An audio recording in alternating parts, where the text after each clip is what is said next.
Hello, Adam Bazalgette here, founder of Scratch Golf Academy. I'm at the beautiful club at Mediterra in Naples.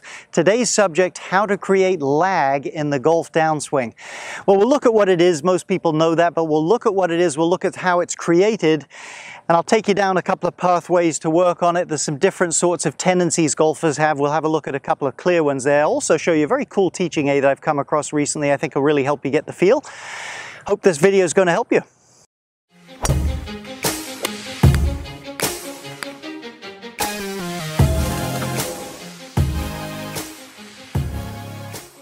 Well, very briefly, if you're new to the channel, maybe you've watched our videos before but haven't subscribed, would really appreciate it if you do that. Helps us build momentum and bring you free content. Also hit the little bell there. You'll be reminded every time a new video is coming your way. Thanks.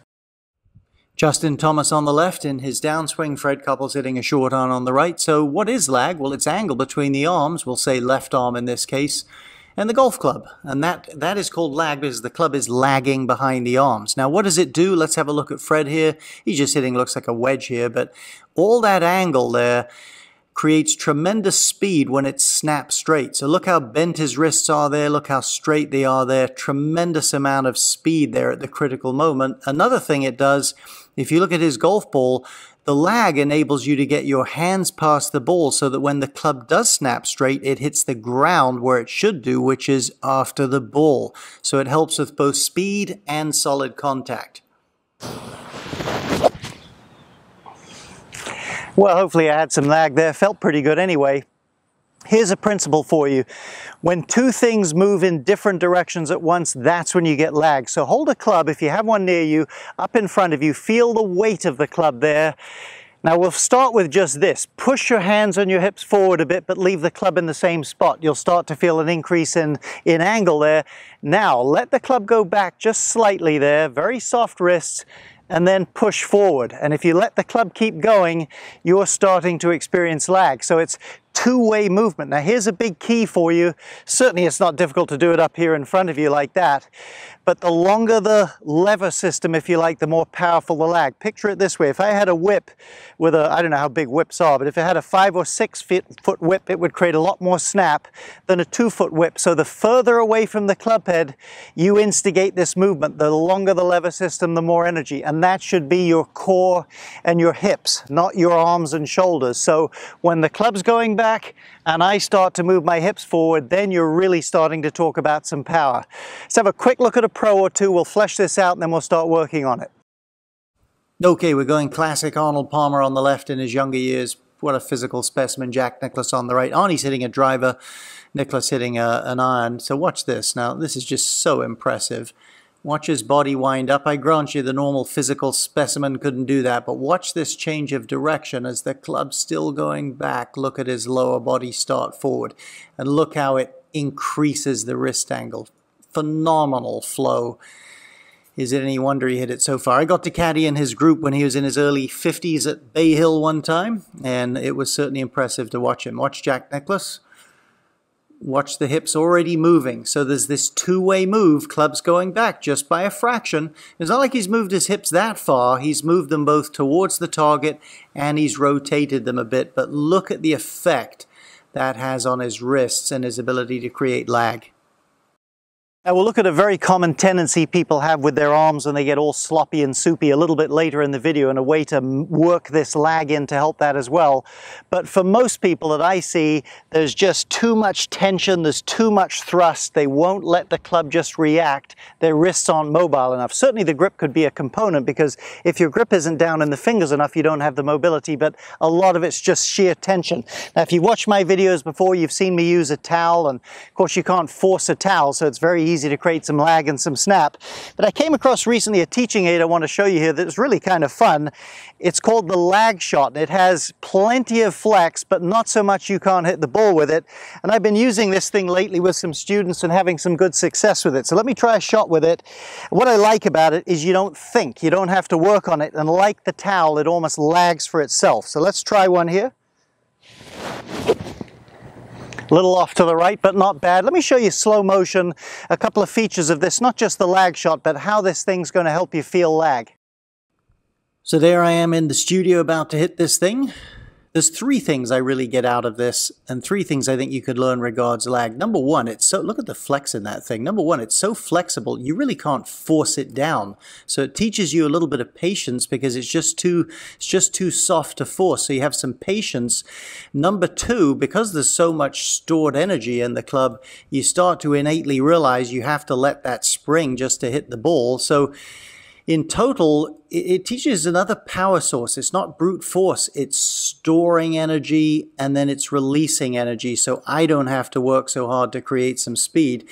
The other thing is it's a little heavier than a regular golf club. And once that thing starts to really lag and pull back there, the weight of it in this direction really helps store the wrist angle that I might have. I can really feel the lag there. Got to work this club face closed a little earlier in the downswing to square it up. But what you're trying to feel again is how different it is to let the club get closer to you and let it just settle there for a split second while you begin to initiate your move to the target. Certainly some speed in your hip move helps create lag, but you don't need a gigantic move of your hips. In fact, you don't want to leave your arms too far behind. This thing really helps you feel it though. Obviously, you may not have one of these. By the way, down in the description box, there's a link to tell you how to get that. I think in fact, I know they've got a discount for you there, $50 discount while it lasts, so you can check that out.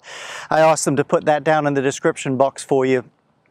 Take two clubs. You'll feel something similar to what you feel with that in terms of a little more weight and sense of where the club head is. Start to make this two-way move.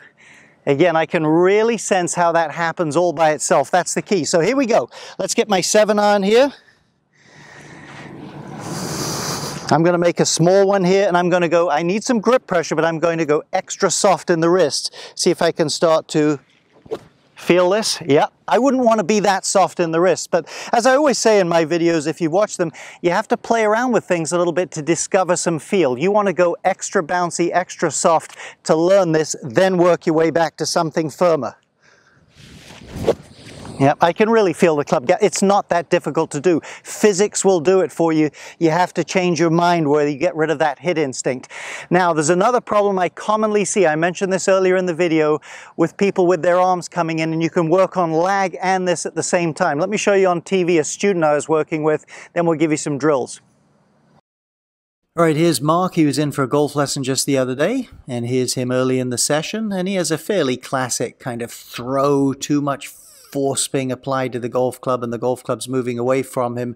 But he also has a tendency that many people have to just kind of let their arms split apart and lose all sorts of structure, lose all sorts of pressure. So here's him after literally just a few minutes hitting a smaller shot once we worked on this element of it. And in this case, not only are we trying to add lag, we're trying to apply pressure here to get that bend, but he's feeling as he does it that he can squeeze this arm in against that one and create more structure and stability in his arm. So just look at the difference there. The ball's just left the club face. Really a twofold gain. He's the sort of guy that needs to add the lag, but needs to add the pressure and stabilize here to hit the ball more solidly. Let's have a very quick look at a lady pro, and we are going to split her in two sides of the screen. Watch how well Lydia Ko here. Watch how well she does this. Watch her coming into the shot now. Look how much more angle she's created there, but watch as she approaches contact. What a beautiful job she does, I should say, of sustaining pressure and keeping those arms solid and sustaining stability. Right, near the beginning of the video, I had you hold the club in front of you. Do that once again if you have a club. And again, push forward without making a backswing, but push this trail arm into the forward arm. Next, I want you to get up against something firm. I've chosen an alignment rod, could be the door jamb, a chair leg or whatever. Place it where your address would be and push a little bit with your hips and apply pressure till you can feel some pressure in the shaft. You'll feel how your arms naturally squeeze together, and that creates that angle. Try it once with your arms far apart. Not nearly as effective. So if you've ever watched baseball on TV, probably most of you have. I've certainly never played baseball, but you'll see they're fairly soft in their arms, but the whole thing is you've got to apply pressure to the ball. Lag helps with that, but when you arrive at the critical moment, impact, you have to be able to apply pressure. Your arms have to push and firm up a little bit, just as you felt down here when you did that. So that's what we're going to work on a little bit here. Let's get a couple of golf balls over. These days it's so easy to film yourself with your phone, it's literally inexcusable if you don't do it. There's all sorts of little phone mounting tripods and things. Have a look at your arms, see what they look like. So I'm going to get a feel for that. And I'm going to start to feel that I create lag from my hips, but by adding pressure and squeezing the back arm into the front arm. Now that feels nice and firm. You definitely want a short finish when you do this drill. We don't want anything sloppy up here.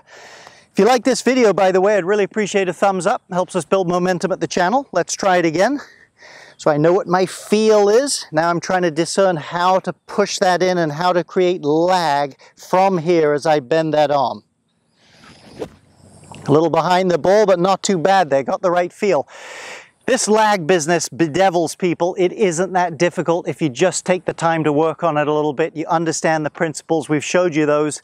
One of those lag shots might certainly help you. Hang in there with it. Do lots of small shots, lots of swings at the house.